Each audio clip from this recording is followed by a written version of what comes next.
Bonjour, ça va Pierre? Oui, ça va bien, ça va bien. Alors, on va pouvoir y aller. Mathieu, il est dehors, mais il est chanceux.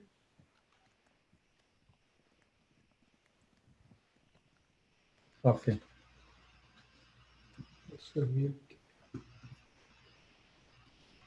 Allons-y.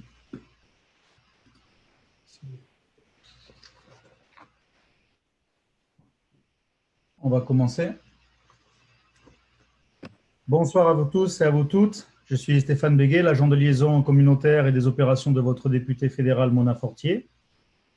Merci aux associations communautaires de Vanier et d'Overbrook de nous accueillir parmi ces résidentes et résidents pour cette assemblée publique virtuelle, également en direct sur Facebook. Good evening everyone. Thank you. I am Stéphane Béguet, the Outreach Officer and Operation for your Federal Member of Parliament, Mona Fortier. Thank you to Vanier and Overbrook Community Association and its residents for having us tonight for this virtual town hall, also live on Facebook. Par défaut, afin de garantir la qualité sonore pour l'ensemble des participants, tous les micros seront fermés, sauf ceux qui ont la parole. Pour les participants de la conférence Zoom, lors des questions en direct, vous pourrez lever la main à l'aide de l'icône à la droite de votre écran et nous vous donnerons la parole. By default, to offer the best sound quality to all participants, every microphone will be muted except the person who speaks. For the participants of the Zoom conference during live questions, you will be able to raise your hand with the icon on the right of your screen and we will turn on your microphone. Veuillez noter qu'en raison du grand nombre de participants et de grand nombre de questions, nous demanderons à nos élus de répondre le plus rapidement possible et les questions qui ne seront pas traitées ce soir recevront une réponse individuelle dans les jours suivant la conférence. Due to the important number of questions, we will ask to our elected officials to answer as quick as possible. The questions not addressed tonight will be answered individually in the next days. Pour commencer cette soirée, je vais donner la parole maintenant à Lorraine Touchant, présidente de l'association communautaire de Vanier, et Heather Amis, présidente de l'association communautaire d'Overbrook. Elles seront suivies des élus d'Ottawa-Vanier, Mona Fortier, députée fédérale, Lucille Collard, députée provinciale, et Russell King, conseiller municipal pour Rideau-Vanier, et enfin Mathieu Fleury, conseiller municipal pour Rideau-Vanier. To start our evening, I will introduce you to Lorraine Touchant, President of Vanier Community Association, and Heather Amis, President of Overbrook Community Association. They will be followed by elected officials of Ottawa-Vanier, Mona Fortier, Federal Member of Parliament, Lucille Collard, Member of the Provincial Legislature, Russell King, Councillor for Rideau-Vanier, and Mathieu Fleury, City Councillor for Rideau-Vanier. Je vous souhaite une excellente assemblée publique. I wish you a good town hall. So, Lorraine, je cherche Lorraine, il y a beaucoup de... C'est bon, merci. Bonsoir à tous, good evening everyone. Tout d'abord, j'aimerais remercier nos élus d'être avec nous ce soir. Nous sommes ravis et très heureux de vous avoir tous les quatre, enfin en fait tous les trois pour Vanier parmi nous. Ça fait pas longtemps que l'on désire avoir une assemblée qui rassemble les trois piliers de gouvernement. So thank you very much for being here. I just want to encourage everyone to ask a question in the language of your choice. Heather can definitely receive English questions, and I'm happy to receive French questions. So feel free to feel confident to speak in either language. I'd rather give my time to Heather and actually 2 more questions. Thanks, Laurent. I just want to thank the elected officials for making this opportunity possible for us and to welcome everybody who has joined us tonight. We have quite a crowd, and in the interest of time, I am going to defer my minute or my minute and a half to another occasion and let this go on. So I guess the next person up is, where are we on the agenda here? I guess it would be Madame Fortier, yes? Please, go ahead. Thank you, Heather, et merci, Lorraine, pour votre leadership.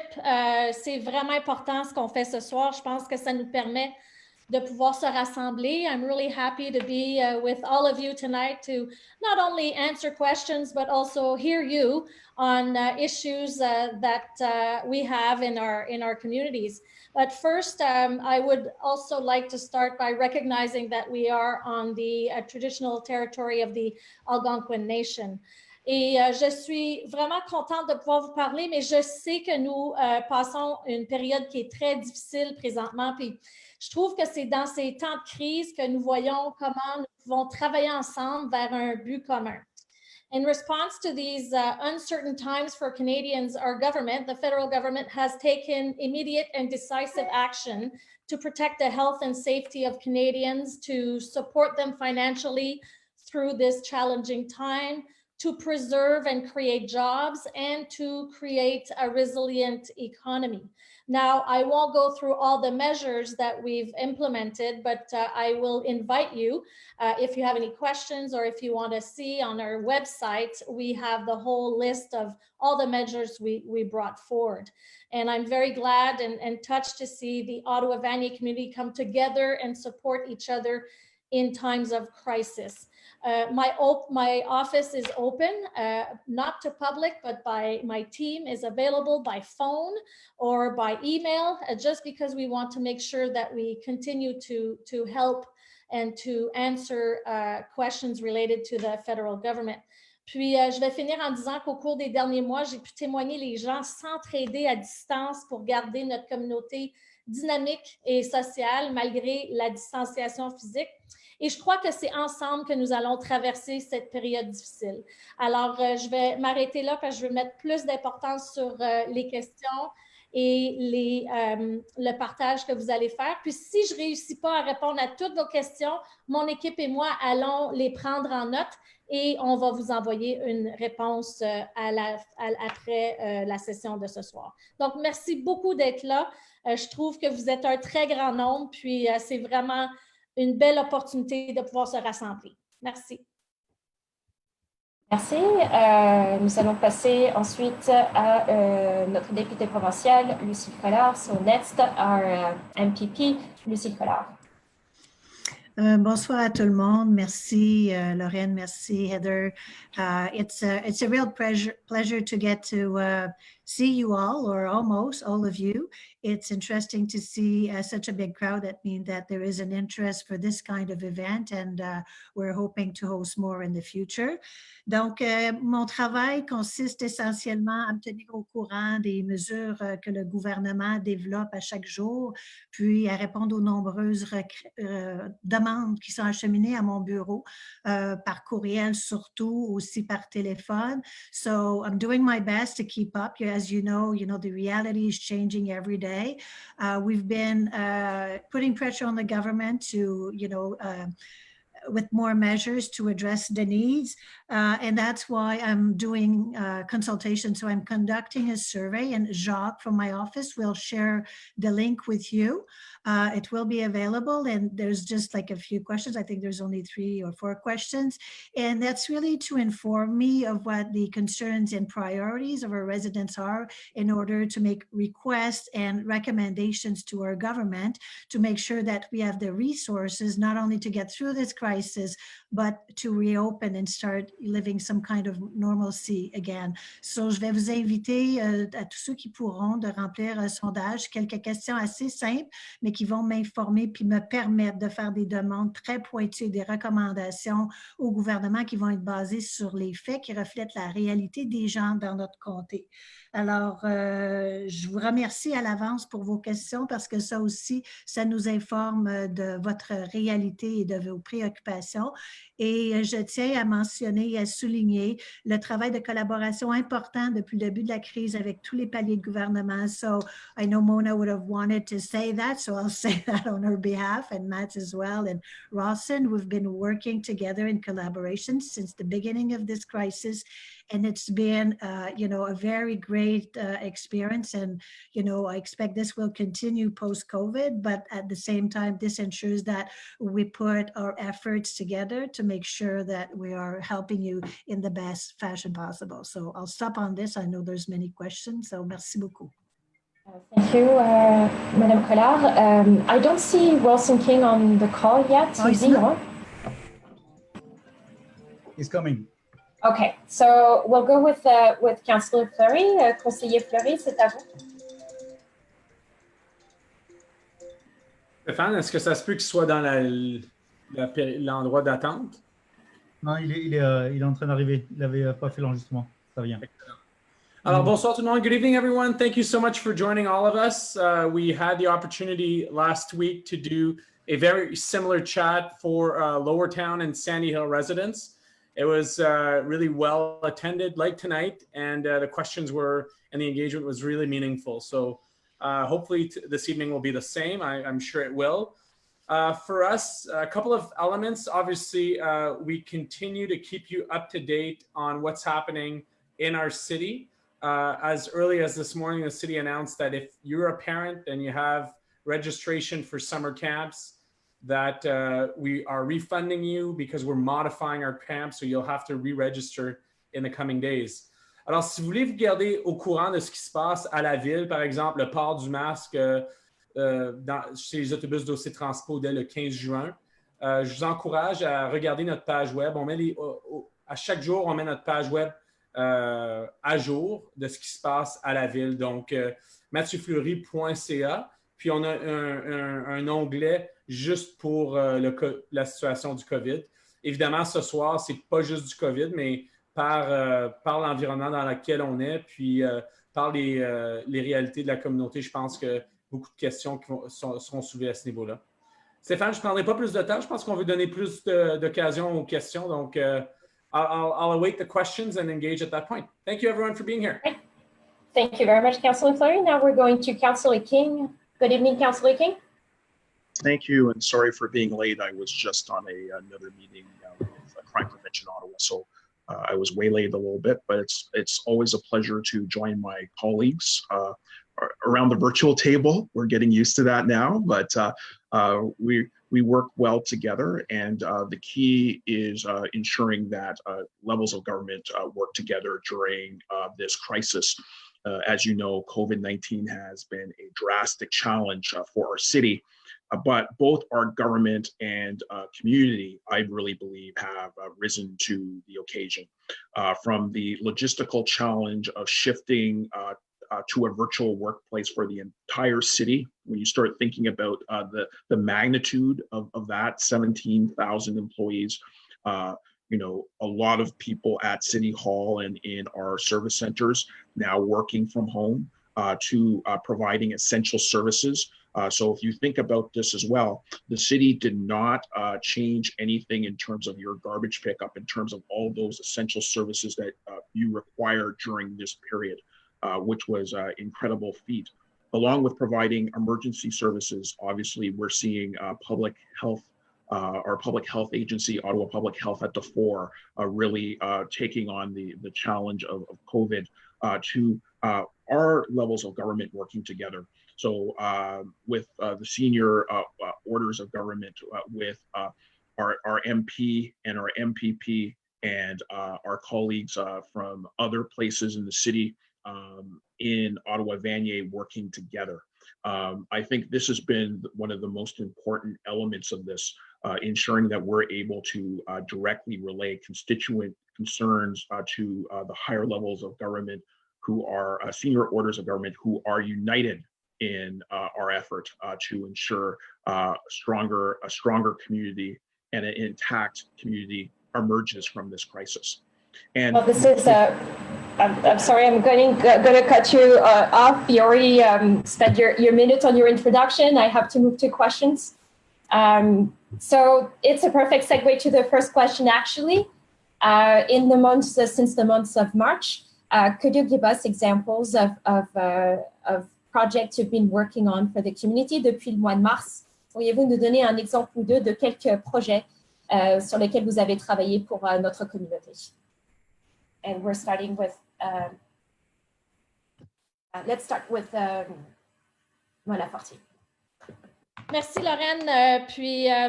Thank you, Lorraine, for that question. Listen, in the past 2 months and a half, I've been concentrating really on making sure that we're supporting Canadians, individuals, families, businesses with this current crisis. Many in our community have either stopped working or lost their job because of the situation. And that's where we wanted to put our efforts on supporting those individuals that needed some support. So we created the Canada Emergency Response Benefit. Many in the community has been using that. We've also been helping businesses. I think we've been really hit hard in the region, in Ottawa region, but especially in Rideau-Vanier. So we've been responding to the calls, and we're still trying to work out how we're going to support businesses.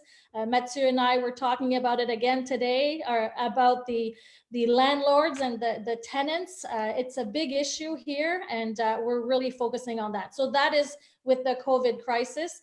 But again, I know that we still have all the other initiatives that we need to work on, such as social housing, and we're working on that too. Also, I put the poverty strategy. I know that we're working on the 3 levels of government to how we will be able to serve our community with a poverty strategy. And also transportation. There is currently a lot of work that needs to be done with transportation and transit. So that is something I've been focusing on. Thank you. Merci, Mona. Lucille Collard.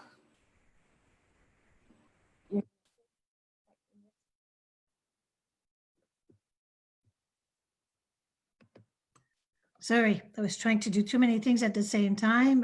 Denise Beauchamp is trying to connect, as she can't connect because she can't find the link. So I was trying to send her that. So sorry for that. So just a little bit like Mona explained, of course, my role as MPP in the opposition has been to try to make sure to bring forward like issues to the government's attention to make sure that they are addressing it in a way that is responsive to the need that we have in the riding.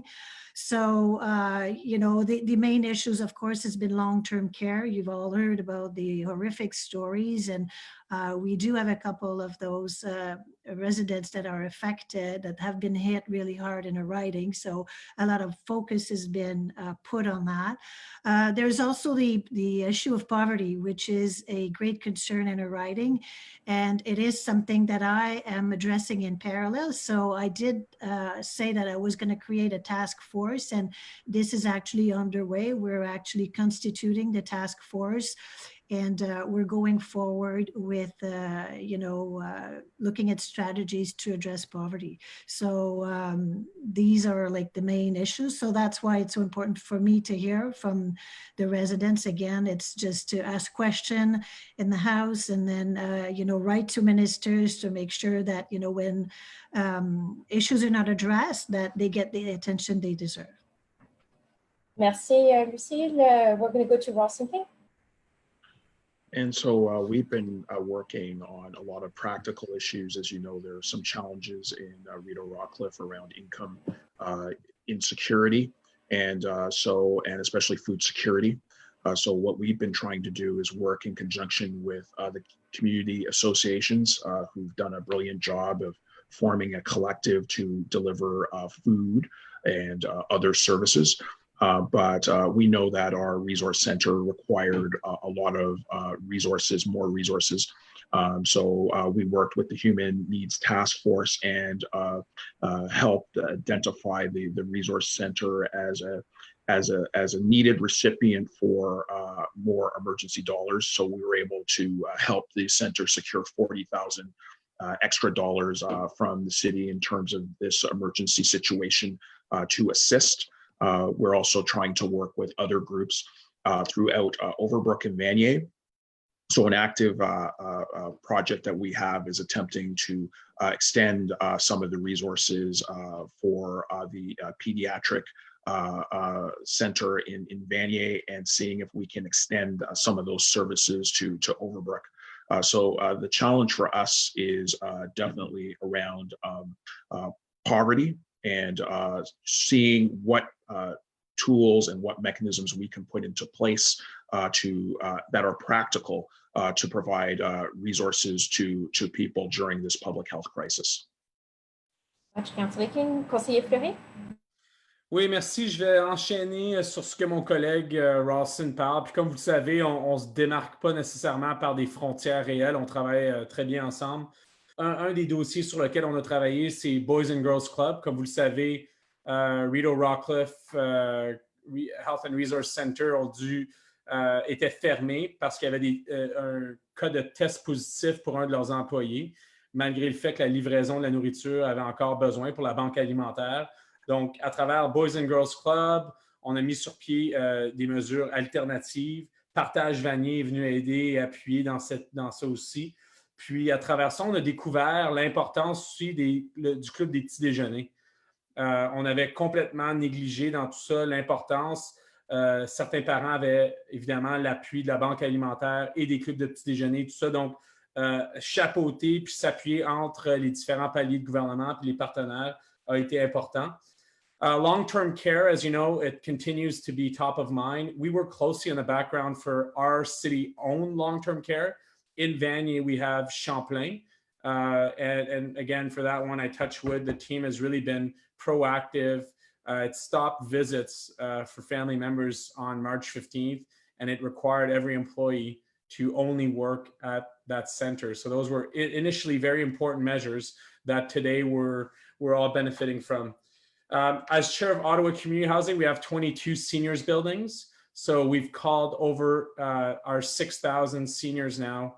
And that was one of the efforts, logistics of working with the Red Cross for visits for seniors that didn't call, connecting with the city's 211. So lots of elements like that. I've gone through many state of emergency at the city, the sinkhole on Rideau, the floods as OCH chair. And I have to say it required a lot of political help from our political staff to help community agencies to connect the dots on this one. Thank you, Councillor King. We're moving to the next question. What can you tell us about the high rate of confirmed cases of COVID-19 in Rideau-Rockcliffe and Vanier and the social determinants of health? We can start with Mona Fortier. I might let Mathieu or Ralston answer those questions, as I'm more of a top level and I won't provide any precision apart from that. Sounds good. Okay, who wants to go first? Ralston? Go ahead. I'll jump in. I'm very concerned because we did get a report from Ottawa Public Health when council asked for a greater geographic detail about the rates of infection across the city. I wasn't surprised that Rideau-Rockcliffe was at the top. And we only have a really anecdotal correlation that we can draw upon. But the reality, of course, is that this virus is really hitting lower income people harder. And obviously, we have a greater prevalence of lower income residents in our ward. And so as a result, on calls that we've had together as elected officials in Ottawa-Vanier, we've really identified this as an issue. We really identified in conjunction with our colleague Tim Turney, who isn't on this call because he represents a different ward. We did really kind of identify the issue being that we need to have greater testing for people here, because it's very difficult to ask a lower income person to travel all the way to Burr Arena for tests if they don't have the resources to do so. And especially if we have a higher potential concentration of people with infection, it makes sense to have a facility here. So we did send a letter on to Ottawa Public Health to really investigate the idea of doing a little bit more testing. The other issue that I have been working on is been asking for disaggregated race-based data and socioeconomic data so that we can get a better sense of who is getting ill and the resources that they will need in terms of healthcare resourcing. And we had some success with that. I sent a letter to Ottawa Public Health dealt with mainly the Black community as well. We did have some success. We did hear Dr. Vera Etches report back that they are going to begin collecting that data. And also the province is going to start collecting that data. And just briefly, we are working with OLIP, so we're working with other organizations to ensure that we are examining what is being collected and how it's being collected. So there are projects underway to also look in more depth at that data. Thank you, Councillor King. I just want to check with Councillor Fleury if you have anything to add. Yeah, the only thing I would add is there's some sensitivities as it relates to both our neighborhoods and overall when you consider Ottawa-Vanier in terms of income levels. I would add to that the consideration of essential workers. So we have a lot of individuals in our community that are quote unquote the working poor, and they continue to work through this period. They were frontline in many, when you think of our PSWs, in our private long-term care. When you think of some of our employment nodes, some of the businesses that were able to continue to stay open, many of the residents, many of those would be in our community. You think of Mofal Hospital, you think of some of our health and resource centers. So there's certainly an element to look at in terms of income level. I don't doubt that. There's built form. But there's also the employment nodes that Ottawa-Vanier has to offer, which adds an additional risk. Thank you, Councillor Fleury. The next question is specifically for Mona Fortier and Lucille Collard. Can you ensure that the internet or computer requirements of low-income households are secure with funding for services? Merci, Lorraine, pour cette question. Je dirais que présentement, le gouvernement fédéral a mis des investissements pour une stratégie nationale de connectivité. Je pense qu'on a eu des conversations, je pense que c'était même la semaine dernière avec Mathieu, Ralston, Tim et Lucille pour essayer de voir comment est-ce qu'on peut mieux coordonner les ressources qu'on a dans notre communauté. Donc, on va continuer à travailler pour essayer de rendre cette connectivité-là disponible. C'est un peu complexe parce qu'à ce moment-ci, ce n'est pas nécessairement une responsabilité fédérale d'adresser cette question-là plus spécifiquement. Donc, c'est pour ça qu'on travaille les 3 niveaux de gouvernement ensemble pour essayer de voir comment on peut apporter chez nous cette réponse-là, puis de pouvoir appuyer les gens qui en ont besoin.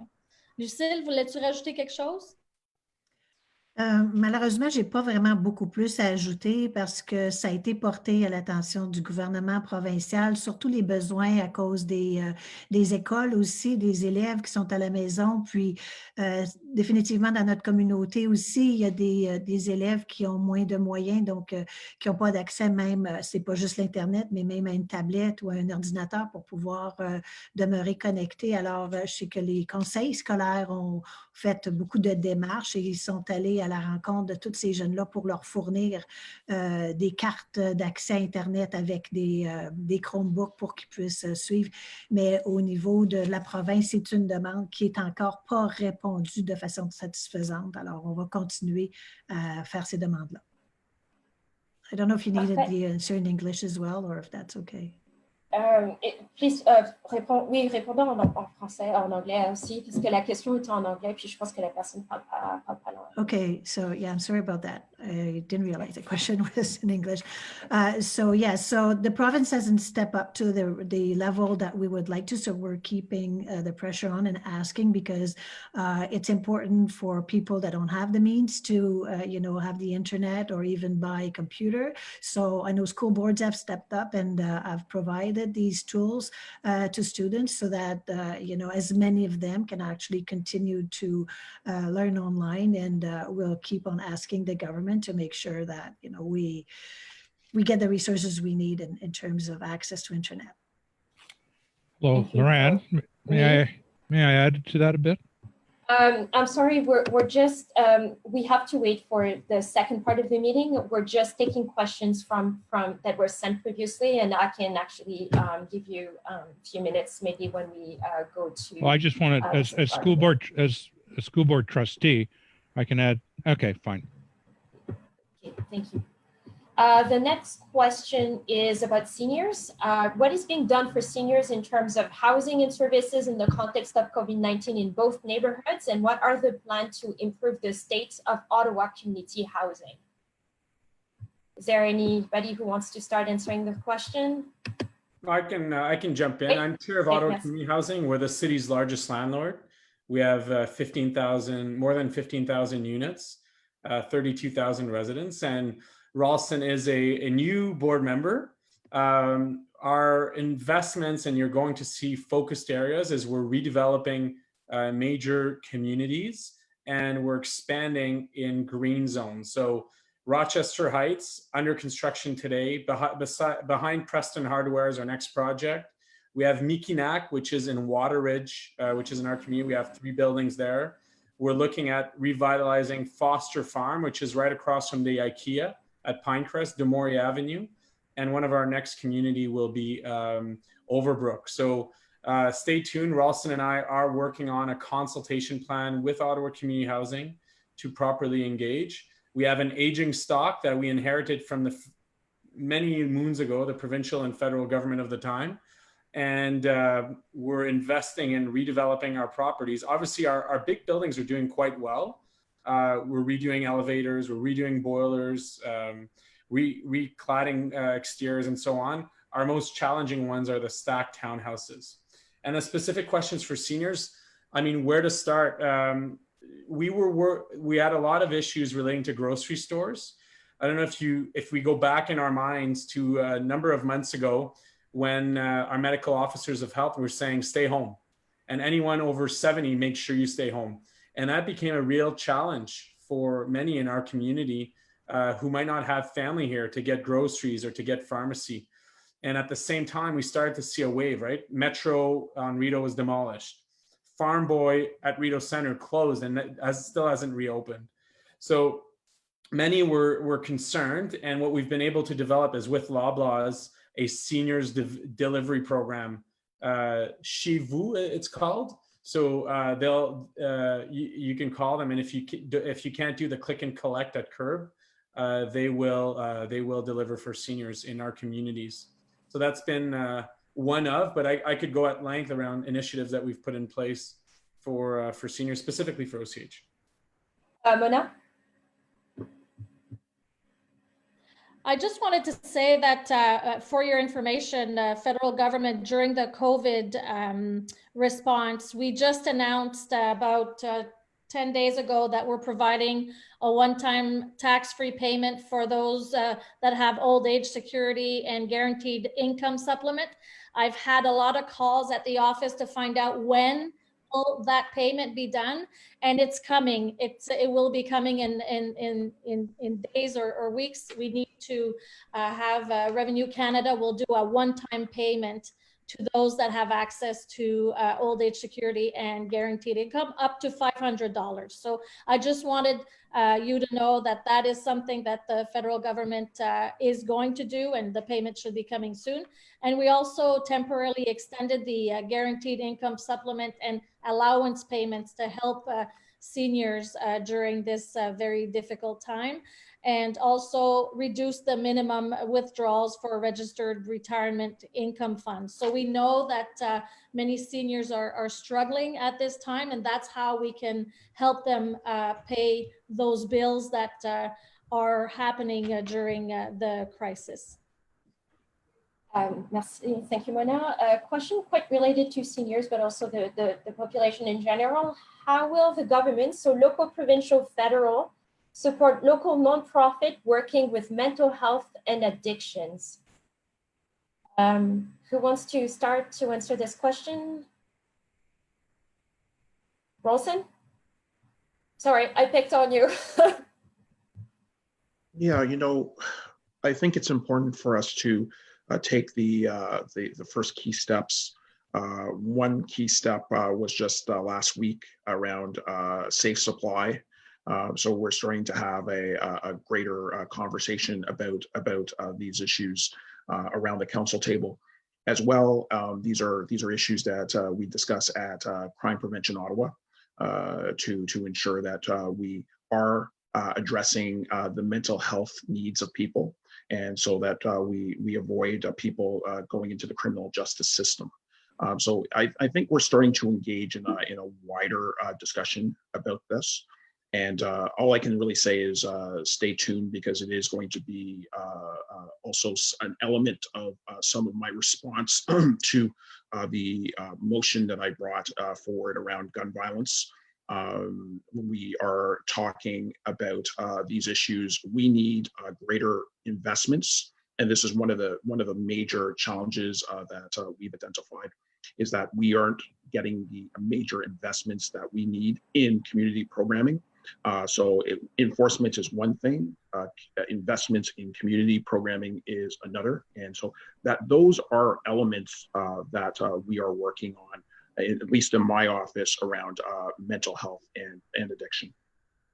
I just want to check with Lucille Collard if you have anything to add for the provincial level.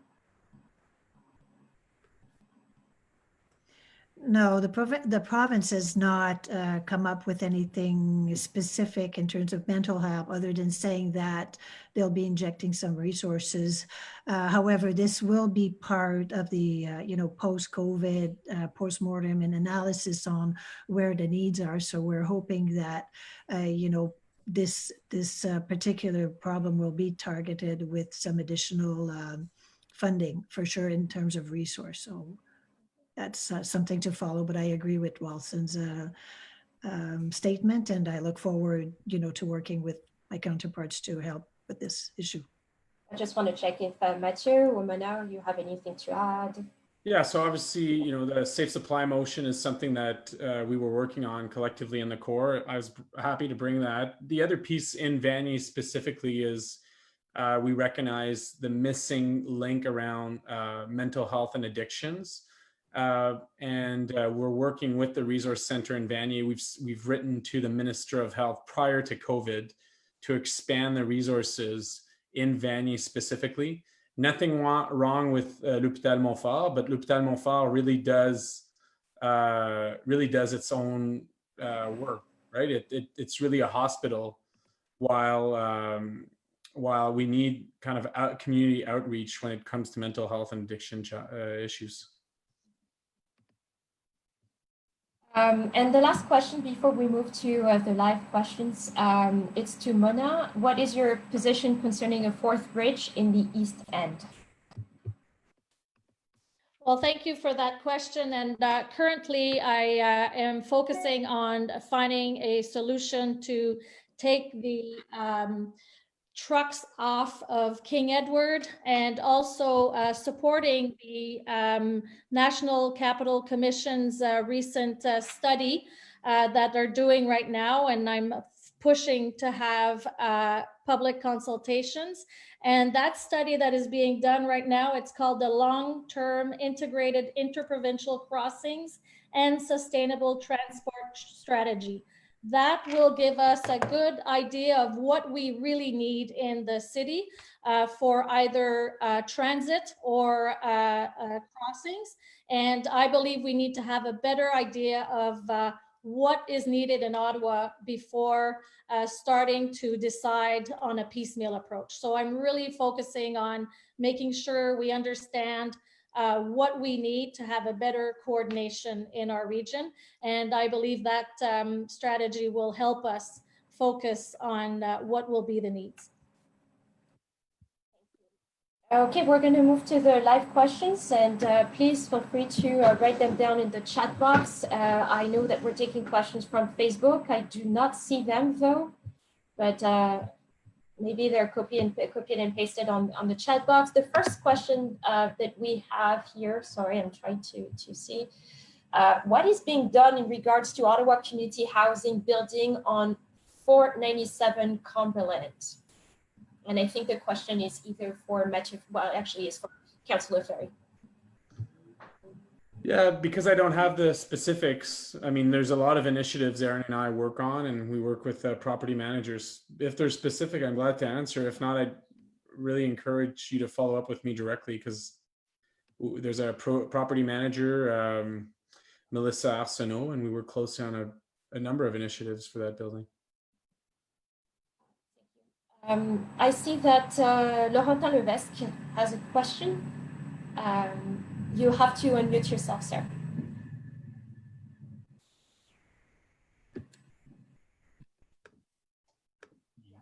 My mic is on.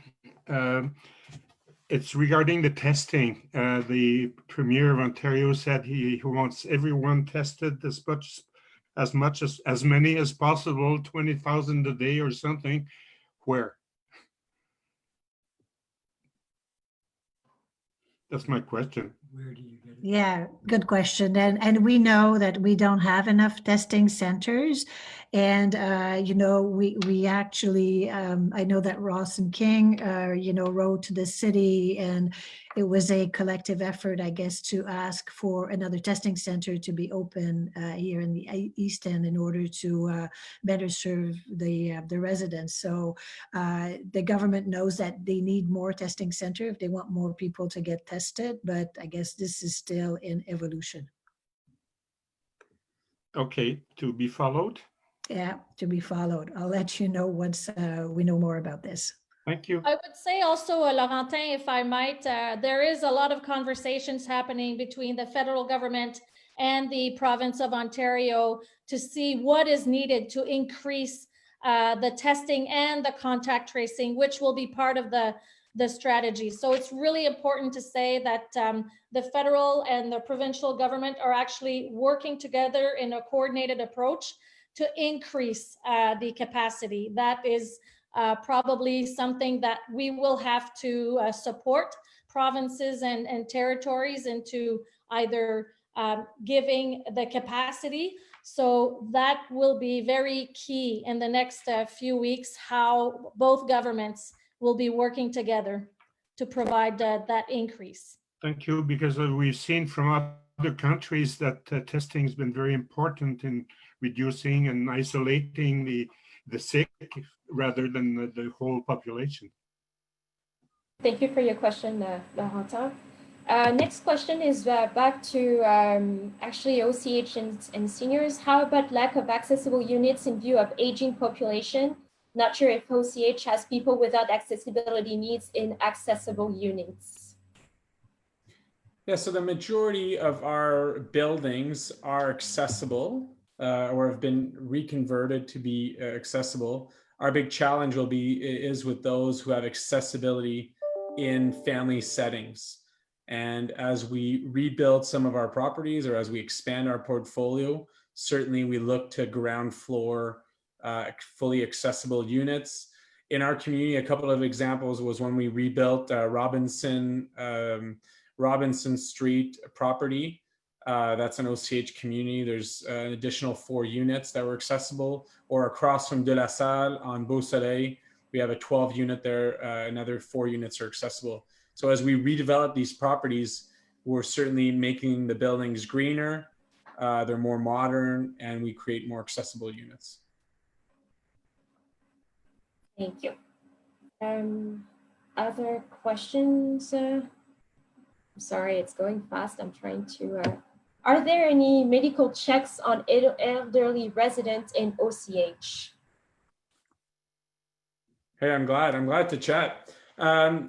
So Ottawa Community Housing did do that. I want to confirm with you that our 6,000 units that I'd pre-identified as seniors have all been called multiple times. For those who did not answer, we worked closely with the Red Cross, who went and did a health checks.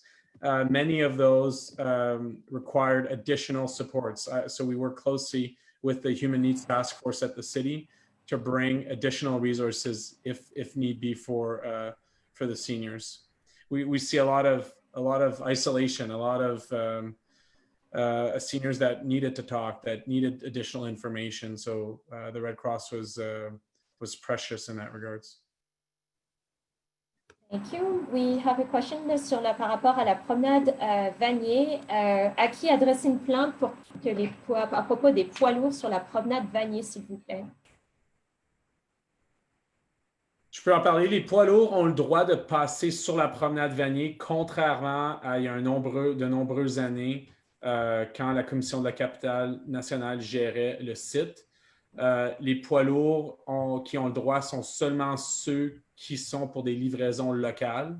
Alors, si c'est pour des livraisons le long de Saint-Laurent, le long de MacArthur, Montréal, Beechwood, ils ont le droit de parcourir. On a donné une exception durant les travaux de construction du chemin Montréal où les poids lourds auront le droit, tous les poids lourds ont le droit d'utiliser la portion entre le chemin Montréal et MacArthur. Comme vous le savez, c'est un domaine extrêmement difficile. On fait des blitz, les policiers arrêtent des chauffeurs et demandent leur parcours, mais c'est seulement on peut juste donner des amendes quand on attrape quelqu'un. Donc, c'est pas un nouveau dossier. Ça va être extrêmement difficile, à moins qu'on ait un point de contrôle, puis des policiers à toute heure du jour. La vitesse et les camions sur la promenade Vanier continuent d'être des enjeux réels. Est-ce que les résidents envoient une plainte au 311 ou s'ils veulent oui, alors déposer la plainte au niveau des enjeux de camions, ce sont un enjeu, ce qu'on appelle du Highway Traffic Act, parce que c'est un véhicule qui est en déplacement. Les règlements municipaux, les bylaws ne peuvent pas aider. Donc, c'est vraiment à travers les équipes communautaires de policiers qui, eux peuvent faire appel aux équipes, faire un blitz avec les équipes de la sécurité routière. Question for Minister Fortier and Councillor Fleury. Regarding intensification, new IRES development in Vanier are very car-centric, such as doubling the number of parking spaces to accommodate rental spaces for workers, commuters, instead of supporting use of public transit of $9 billion LRT. What action and measure you can take to reduce car dependency, traffic congestion, and pollution in our community as prescribed by the Pan-Canadian Framework on Clean Growth and Climate Change in the new official plan? We're going to start with Mona. Merci. C'est une question qui est très complexe et on pourrait en parler très longtemps. I know it's a very important question, and I know that the federal government has been providing funding for the LRT, for example. We just gave to make sure that the LRT was part of it. I would really like to look at that question more closely to try to find what has been done also by the federal government and provide a more complete answer in the next days, if you don't mind, because it's a very long question. Mm-hmm. Mathieu, do you have anything to add? Well, specifically for transit, Ralston and I continue to be advocate for increased capacity. We have seen some increase in capacity on Montreal Road with the addition of the 15. We continue to be challenged with the 9, which is also a good north-south connection along the Vanier Parkway. As the developments that you're talking about really are in and around Montreal Road, MacArthur, Vanier Parkway, North River, that's where our focus is. We are challenged with that, where we have a minimum parking standards, but there's nothing stopping a developer from exceeding that. And historically, it was favored. Obviously, now in the climate change era, it's a very different approach, but we do not have the tools now to limit underground parking. Although, often through consultation, and many of those applications are still in consultation, we can see that's where the community feedback comes in hand in discussions with the applicant. Thank you. Next question, I think we're going to give it to Lucille Collard to start, and feel free to jump in afterwards. What are you doing for small businesses, specifically with things like fees and navigating city red tape? Well, yeah, in order to help small businesses, we've been asking the government to put a moratorium on commercial evictions, just like they did for residential. I've asked the question directly to Ford in the House, and I still didn't get a satisfactory answer. Keep asking, but you just won't budge. I think what he's telling people is that, you know, you need to speak with your tenants and your landlord and try to work out a deal. But at the same time, we know it's not having some real effect, and we just have to keep on asking. So in terms of, you know, red tape, again, the government is trying to lift some of the administration, but again, it resolves around whatever measures are available. The landlords have to apply to get the help.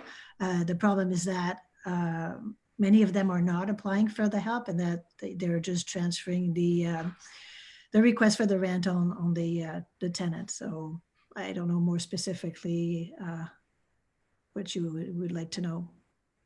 You know, I just quickly chime in if allowed here. Please go ahead. Yep. The reality, of course, is that this is going to be one of the biggest challenges that is going to confront our city. There's a danger that we could lose a quarter of our businesses. I think that the city is very serious about this. We see the mayor standing strongly and talking and striking a task force, really looking at economic development issues, ensuring that we can come back from recovery. I think everything will be on the table, including fees. However, we do have to qualify that with the fact that obviously the city does not have the revenue stream that it did before COVID. It is losing $1 million a day, maybe more. So we'll get updates from our auditor about that and see where we stand. Obviously, there was an announcement today saying that the federal government would move the payments for infrastructure forward, but of course we do need more because under municipal finance law in Ontario, we have to balance our budget. So the money, we can't borrow for operations, and as a result, we do need fees. So there will have to be a tough conversation about how we could enhance the business climate for small business to ensure that there's some continuity, but at the same time ensure and be responsible and ensure the fiscal continuity of our treasury.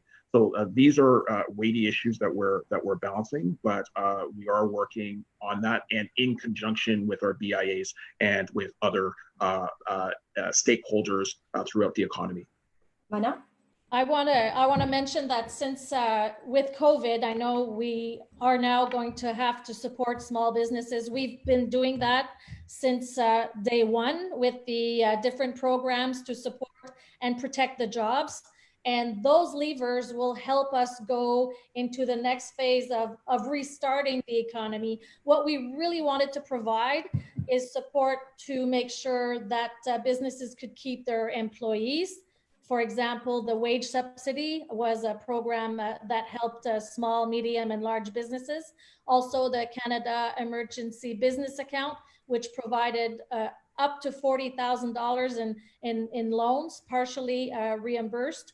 And we also made sure that we had different other programs to support businesses, because we don't want them to bankrupt during this crisis. We need them to be alive so that when we restart the economy, they'll be able to really restart and will be in a better shape to be in the recovery. So the government has really been listening to businesses. We have expanded criteria as we were going along, because I don't know if you realize, but the government created, about 10 to 15 measures for businesses, for individuals, and those programs were created, implemented, and delivered at the same time. We really wanted to help right away, so we needed to tweak them as we go, and we will continue to work by providing a response that will make a better chance for businesses to be able to restart. There's a consultation happening this week on the extension of the wage subsidy, and I'm inviting businesses to participate to that online consultation, because we need to better understand the reality of the businesses, and we'll continue to support them. Thank you. So question about education and school reopening. President would like to know what your government intends to do to support the school boards as school reopen. Will Ottawa Public Health have the resources to help test and identify possible infection? Will the province provide funding if cleaning is needed? And can all levels of government actually coordinate to provide high-speed internet access for all areas? Lucille, I guess. Wait. Yeah, well, this is a loaded question. Yes. The first thing that the government needs to do is, first of all, to come up with a plan, which is something that we also ask. Minister Lecce has to provide a plan for the reopening. Obviously, the government needs to consult with the school boards in order to do so. So they'll need to figure out the best way of doing it, and school boards are best position to make suggestions. I don't think that because we do have overcrowded schools as it is, that physical distancing, will be easy to achieve. So we may have to come up with some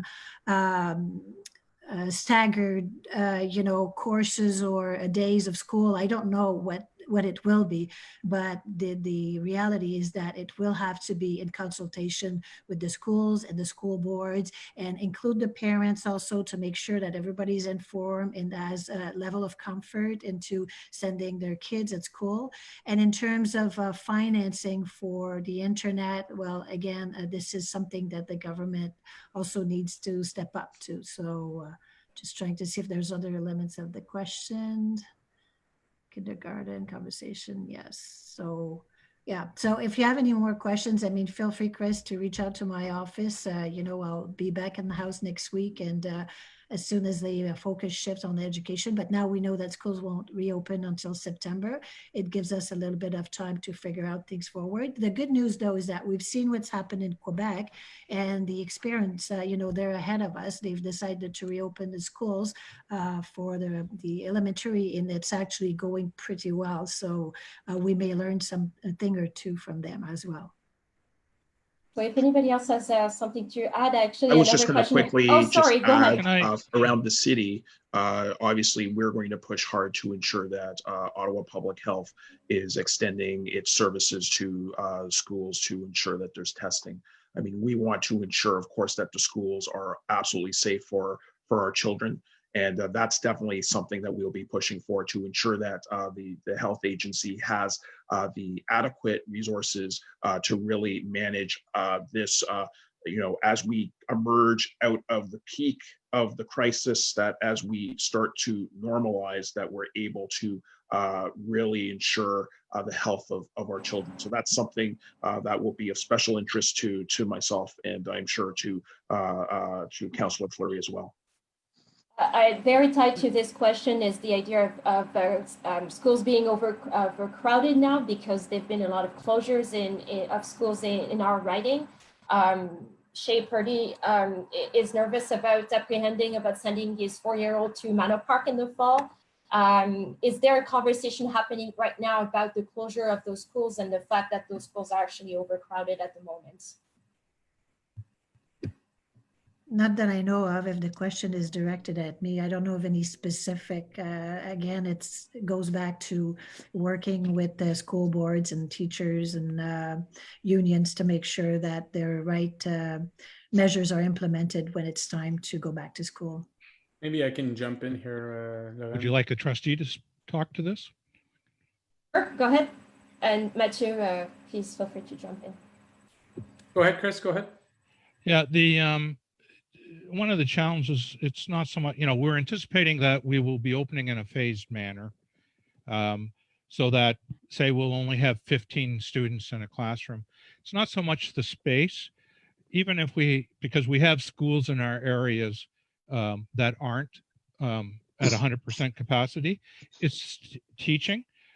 Even if we had the space and we had 15 of this grade 1 in this classroom and 15 of students in this classroom at the same time, we would have a staffing problem. I'm anticipating that it's expected, a lot of speculation is around that sort of students may go day 1 and the other half of students will come on day 2, and it'll rotate through like that. But again, as it was mentioned, we've had no direction. The province is starting to talk to directors of school boards, and the school board association on how to do it, but we don't have much information, and unfortunately we need to be, as a school board, the large organization, we need to be making decisions and putting and hiring practices and building partitions now, so that we will be ready in September. I'm not optimistic that we'll be seeing that we may be open in September. Mathieu? Yeah, I mean, you've probably seen, and I said that in my introductory comments, that the city is not opening its camps in the traditional sense this year. That's 10,000 families every week that are impacted. To me, that's a good indicator, right? You're going to see the city develop its own camps with its own ratio, with its own programming. And we're looking at our universities, what our colleges and universities doing. And to Lucille's point, we have to look at what's been done in other provinces, including Quebec. My sense, and speaking to elected officials in the Quebec side, is that the younger the kids, the more challenging it is. When you put a kindergarten kid at a desk for the full day, to force separation, physical distancing, it doesn't work. In a high school setting where a youth can sit anywhere in the school or anywhere and engage in a classroom setting, it's very different. So maybe to Chris's point, it'll be very different. And one of the things we have to be very cognizant of and cautious of is making sure for our schools that there's equity, that De La Salle, who's often leading on a lot of fronts, that Immaculata is also doing the same thing, and that Samuel Genet is also doing the same thing. So we'll have to be extremely diligent of ensuring equity across the school boards. And I want to, if I may just add, I think also, and thank you, Chris, for being there tonight. I believe we have to realize that we are also going to have to be ready for that second wave. And we don't know what it looks like. So trying to even know what's going to happen in the next month, and then in August, and then in September, I mean, there's no recipe. So we will have to be very patient, and we will have to make sure that we follow the guidelines by public health to ensure that if and when kids go back to school, it will be through those guidelines. I think that everybody here believes that the safety and the health of all Canadians should be the priority. So I think that they're all good conversations, but we will have to make sure that we're ready for that that second wave that we know will probably come at some point. Well, thank you. For the interest of time, we're going to stop the live questions now. However, I do have a question of interest to every participant. Are you interested in organizing more town halls in the future and virtual subject-focused webinars, so roundtables in the coming weeks or month? We have a thumbs up from Mathieu Fleury. I think Mona is actually agreeing and thumbs up as well. So I think it's a yes. Great. We're going to move to the closing remarks, and we're going to start with Mona Fortier. You have 2 minutes. Merci tout le monde vraiment d'avoir été là ce soir. C'est une première initiative qu'on fait. On est en train justement de faire 8 assemblées publiques dans Ottawa-Vanier au cours du mois de juin, avec une qui a eu lieu la semaine dernière. On veut continuer à être, je vais dire, connecté avec vous. Donc, n'hésitez pas à, oui, nous rejoindre, mais à participer à ce type d'assemblée publique virtuelle qui va faire en sorte qu'on va mieux comprendre les enjeux et on va pouvoir mieux travailler ensemble pour s'assurer qu'Ottawa-Vanier puisse être dans une bonne situation. Alors, merci beaucoup. Thank you so much, everyone, for participating tonight. And I'm hopeful that we will be able to do this kind of exercise again. I believe that we have other conversations that need to be done. And knowing with Mathieu, Ralston, and Lucille that we are working together, we do need to hear what is needed by constituents across the riding. And also, I just want to recognize Chris, anytime you want to talk about your role as the elected official councillor, please don't hesitate to reach me too. Thank you. Next is going to be Lucille Collard. You have the minutes. Oui, merci beaucoup, Lorraine et Heather, encore pour avoir organisé cet événement qui nous a permis de contacter la communauté. So it is a conversation to be continued. And just like Mona said, don't hesitate to contact my office. You know, our staff is working and we're doing everything we can to assist you. I have to stand with something that doesn't look like Gru's face. Someone Okay, needs to mute. Yeah. Okay, and I'd asked a question and they might ask the answer.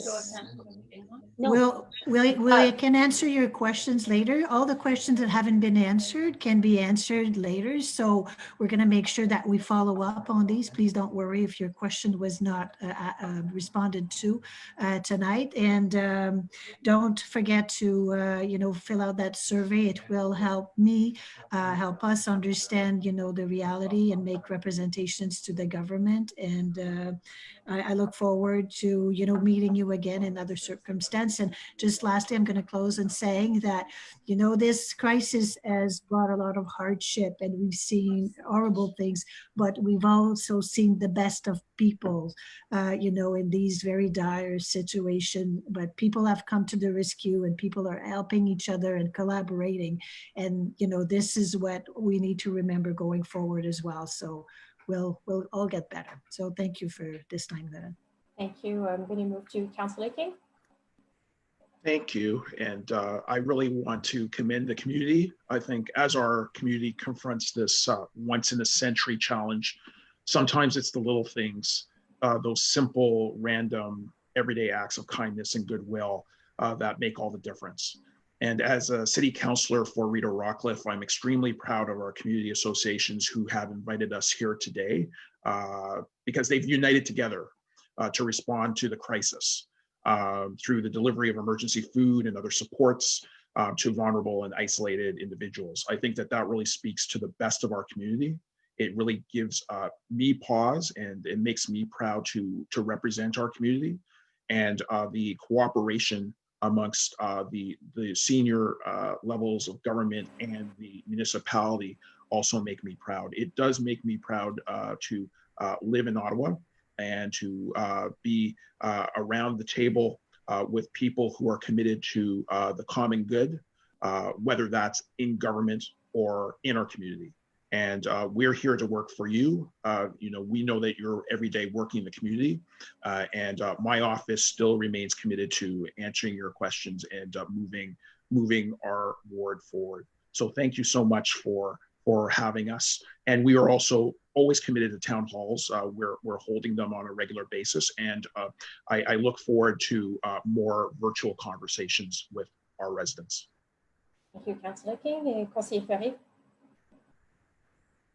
Merci Lorraine. Merci à tous de vous être rendus disponibles ce soir. This is our new normal and we're adapting to it. I want you to know that it's okay not to be okay, right? And I think too often we get into, we're strong people, we're strong will, we have a couple of touch points. You know, even the toughest of us have had moments over the last 70 days that have been challenging. And I want you to know that if you need services, to call the 211 is a great central point to get mental health, to get advice, to just talk to someone. There's nothing wrong with it. The services are there. Your taxes collectively pay for those services. Si vous avez des questions au niveau d'un aîné, d'un jeune, quelqu'un qui a besoin d'aide, n'hésitez jamais de rejoindre nos équipes. Vous pouvez aussi appeler les services dans nos communautés, que ce soit le centre de services de Vanier ou le centre Overbrook, qui font un travail fabuleux. Ils ont des équipes qui ont continué à travailler durant cette période-ci, puis qui demeurent disponibles. So I'm glad to do this again. Thank you to both community associations for pulling this together. And stay tuned. We're not going anywhere. We're always available online and by phone, and now virtually through Zoom. So if there is a particular topic, feel free to reach out and we'll set that up. Thank you. On behalf of both community associations, I would like to thank our elected officials to be available to us tonight. And this is definitely an exercise to do again. Even ourselves were learning. That was a learning curve for Heather and I tonight. So thank you very much for organizing with us this event. And thank you everybody for attending. Merci infiniment d'avoir participé. C'est un exercice important de démocratie et d'imputabilité politique. Nous sommes ravis d'avoir vu tout le monde ce soir. If you have any questions, both community association remains available. You can send us questions. We're happy to forward them to our elected officials. And on those words, we wish you a good night and we hope to see you again very, very soon. Merci, Laura. Very well done. Thank you, everyone. Very much.